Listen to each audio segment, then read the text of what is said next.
ano pong reaction nyo when you won the Best Actress Award? Na-shock ako talaga. I swear, hindi ko po ini-expect talaga to. But sa buong po ng Metro Manila Film Festival, most especially sa mga jurors, maraming salamat po sa tiwala. But anyway, I'd like to share this award to all my friends. Shall we? This is also for you. You're such a good actor. You know that. A good actress.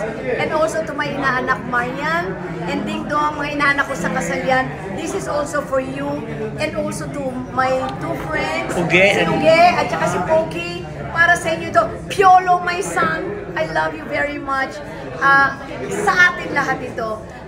Para po sa Metro Manila Film Festival, maraming salamat.